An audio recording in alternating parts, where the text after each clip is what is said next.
हो, श्री स्वामी समर्थ आणि त्यांचे सेवेकरी यांच्यामधील अतूट नातं हे गुरुपौर्णिमेला निर्माण होतं. कारण गुरुपौर्णिमेला आपण स्वामी समर्थ महाराजांना आपलं गुरु मानत असतो.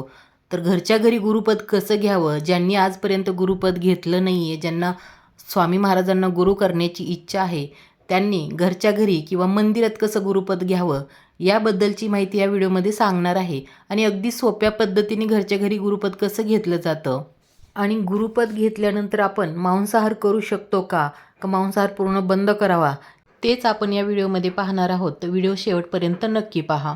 तर नमस्कार सर्वांना, श्री स्वामी समर्थ. स्वागत आहे तुमचं आपल्या चॅनलमध्ये. गुरुपौर्णिमा हा दिवस खूप मोठा आहे.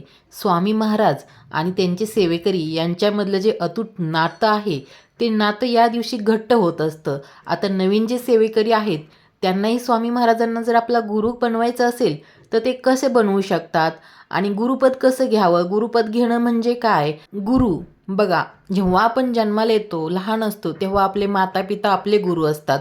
आपल्याला कोणत्या गोष्टी चांगल्या आणि कोणत्या गोष्टी वाईट या आपल्याला आपल्या आईवडिलांकडून समजत असतात. त्यानंतर आपण शिक्षण घेतो, हळूहळू समाजात वावरतो. प्रत्येक टप्प्यावरती आपल्याला गुरु मार्गदर्शन करत असतात आणि आपल्या आयुष्यात गुरुचं मार्गदर्शन खूप खूप महत्त्वाचं काम करत असतं, खूप मोलाची कामगिरी बजावत असतं. त्यानंतर आता आपल्याला स्वामी महाराज जर आपले गुरु असतील तर त्याहून मोठे दुसरे कोणतेच गुरु नाही आहे. आणि आपल्याला स्वामी महाराजांना गुरु बनवायचं आहे तर गुरुपौर्णिमेच्या दिवशी आपण हे गुरुपद घेऊ शकता. तर आता बरेच भक्त आहेत ते मंदिरात जाऊन गुरुपद घेतात. पण जर आपल्याला मंदिरात जाणं शक्य नसेल तर घरच्या घरी आपण गुरुपद घेऊ शकतो. आता गुरुपद घेण्यासाठी काहीही जास्त लागत नाही आहे. गुरुपद घेणे म्हणजे आपण आता गुरुपौर्णिमा आहे, स्वामींचे षोडोपचार पूजा करणार आहोत, अभिषेक करणार आहोत. तर गुरुपद घेताना आपल्याला स्वामींना एक नारळ अर्पण करायचा आहे आणि एक गुलाबाचं फूल अर्पण करायचं आहे आणि त्याबरोबर खडीसाखर पण अर्पण करायची आहे. म्हणजे स्वामी महाराजांच्या समोर तुम्ही ठेवू शकता नारळ, खडीसाखर आणि एक गुलाबाचं फूल ठेवायचं आहे स्वामींसमोर. आणि आपण जो अभिषेक केलेला आहे त्या अभिषेकातलं थोडंसं पाणी आपल्या हातामध्ये घ्यायचं आहे आणि स्वामींना मनोभावे आपली प्रार्थना करायची आहे. म्हणजे आपली इच्छा बोलायची आहे की ही स्वामी समर्था, आजपासून मी तुम्हाला माझ्या आयुष्यातील गुरु मानत आहे, माझे मार्गदर्शक मानत आहे. मला प्रत्येक वळणावरती तुम्ही चांगल्या गोष्टींसाठी मार्गदर्शन करा, वाईट गोष्टींपासून दूर ठेवा. ही अशी प्रार्थना करून त्यांना मनोभावे नमस्कार करायचा आहे आणि हेच आपलं गुरुपद घेणं आहे. आणि जरी आजपर्यंत आपण गुरुपद घेतलं नसेल किंवा स्वामींना गुरुपद दिलं नसेल तरी पण आपण स्वामी सेवेकरी आहोतच की आपली प्रार्थना पण स्वामींपर्यंत पोहोचतच आहे. तुम्हाला गुरुपद घेण्याची इच्छा आहे तर तुम्ही अशा प्रकारे एकदम साध्या सोप्या पद्धतीने गुरुपद घेऊ शकता. आणि जर तुम्हाला मंदिरामध्ये जर गुरुपद घ्यायचं असेल तर तिथं जर तुम्ही जाऊन सांगितलं की मला स्वामींचं गुरुपद घ्यायचं आहे किंवा स्वामींना गुरुपद द्यायचं आहे तर ते लोक तुम्हाला सांगतील. तिथं जाताना आपल्याला नारळ, खडीसाखर आणि एक गुलाबाचं फूल घेऊन जायचं आहे. आता बघा, आपण आयुष्यामध्ये प्रत्येक वळणावरती गुरुचं मार्गदर्शन आवश्यक आहे असं म्हणतो, पण जगामध्ये इतरत्र लोक कोणालाही गुरु गुरु मानतात. पण असं न करता आपल्याला ज्यांच्याकडून योग्य मार्गदर्शन भेटत आहे आपण त्यांना गुरु मानलं पाहिजे.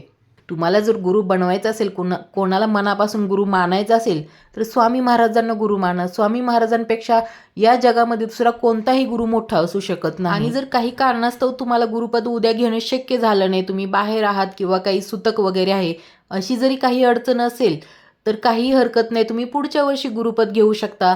गुरुपौर्णिमेला प्रत्येक वर्षी गुरुपद आपण घेत असतो आणि किंवा स्वामींना गुरुपद देत असतो. तर यावर्षी जरी काही शक्य झालं नाही तरी काही हरकत नाही आहे. पण गुरुपद हे फक्त गुरुपौर्णिमेलाच घेतलं जातं किंवा दिलं जातं. आणि गुरुपद घेतल्यानंतरच स्वामी महाराजांपर्यंत आपली इच्छा पोचते किंवा आपली भक्ती पोचते, सेवा पोचते, असं काहीही नाही. तुम्ही गुरुपद न घेता जरी रोज स्वामी सेवा केली तरीही आपली स्वामी सेवा स्वामींपर्यंत पोहोचत असते. त्यामुळे मनामध्ये कोणतीही शंका ठेवू नका. तुम्हाला घ्यायचं असेल गुरुपद तुम्ही अवश्य घ्या. आणि जर गुरुपद न घेता तुम्हाला स्वामी सेवा करायची असेल तर तुम्ही तसंही करू शकता. अजून एक प्रश्न आहे की गुरुपद घेतल्यानंतर मांसाहार बंद करायचा का. तर बघा, कोणतीही गोष्ट एका दिवसामध्ये, कोणतीही सवय असो, एका दिवसामध्ये तर ती सुटत नाही आहे.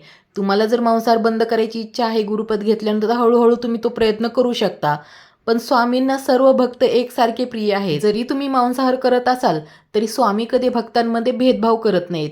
स्वामींना सर्व भक्त एकसारखेच प्रिय आहेत. त्यामुळे जेव्हा आपण स्वामी भक्ती करत आहोत त्या दिवशी मात्र आपण मांसाहार कधीच करायचा नसतो. आणि ज्या दिवशी आपण एखाद्या दिवशी समजा आपण मांसाहार करणार असेल तर त्या दिवशी आपण स्वामींची सेवा करायची नाही. तर असं पण काही नाही आहे की मग मी गुरुपद घेणारच नाही आहे, स्वामी सेवा करणारच नाही आहे कारण की मला मांसाहार बंद करावा लागेल. तर अशी मनात शंका ठेवू नका. तुम्हाला जर गुरुपद घेण्याची इच्छा असेल तर तुम्ही अवश्य घेऊ शकता. जेव्हा तुम्ही गुरुपद घ्याल, स्वामी सेवेमध्ये याल, तेव्हा तुमची ही सवय आपोआपच हळूहळू कमी होऊन जाईल. आणि उद्या गुरुपौर्णिमा आहे, तर गुरूंना आपण काहीतरी देणं भाग आहे. आणि गुरुला आपल्याकडून काय हवं आहे, तर स्वामी महाराजांना फक्त आपल्याकडून भक्ती हवी आहे, फक्त सेवा करणं आवश्यक आहे, फक्त आपला थोडासा वेळ द्यायचा आहे. आणि जर आपल्याला खूप कामं असतील, बिझी असाल, काही करणं शक्य नसेल, तर उद्या गुरुपौर्णिमेच्या दिवशी आपण एक माळ स्वामी जप तरी अवश्य करू शकता. तुम्ही कितीही बिझी असाल तर 5 मिनिटं वेळ काढून तुम्ही स्वामी समर्थ, श्री स्वामी समर्थ, श्री स्वामी समर्थ असा एक माळ तरी जप तुम्ही अवश्य करू शकता. पण एक माळ जप करताना तुमचं पूर्ण लक्ष हे नामस्मरण करण्याकडे असावे. पूर्ण लक्ष एका ठिकाणी केंद्रित करून तुम्ही एक माळ जप जरी केला तर ती सेवासुद्धा स्वामींना खूप प्रिय आहे. ती सेवासुद्धा स्वामींपर्यंत तुमची पोहोचते. आणि आपल्याला कितीही काम असेल तर थोडा तरी वेळ उद्याच्या दिवसामध्ये, सकाळी किंवा दुपारी किंवा संध्याकाळी, पूर्ण दिवसामध्ये थोडा तरी वेळ आपल्याला नक्कीच भेटेल. बघा, आपण देवाकडे मागताना 2-2 हात पसरून मागतो.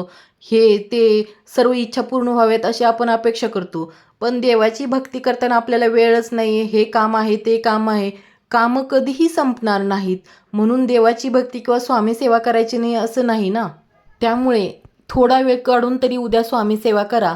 आणि जर तुम्ही उद्या गुरुपद घेणार असाल तर तुम्ही रोज नित्यसेवेला सुरुवात करा. म्हणजे एक स्वामी समर्थ जपमाळ, तारक मंत्र आणि स्वामी चरित्र सारामृत या ग्रंथातले रोज 3-3 अध्याय पठण करणे. आणि उद्या नैवेद्यामध्ये स्वामींच्या आवडतीचा नैवेद्य शक्य झालं तुम्हाला दाखवणं तर अवश्य दाखवा. नाही शक्य झालं तर खडी साखरेचा नैवेद्य दाखवा. तर अशा प्रकारे आपल्याला गुरुपौर्णिमा साजरी करायची आहे आणि घरच्या घरी गुरुपद घ्यायचं आहे किंवा स्वामींना द्यायचं आहे. तर व्हिडिओ आवडला असेल तर व्हिडिओला लाईक करा, कमेंट करा आणि चॅनलला सबस्क्राईब करा. धन्यवाद.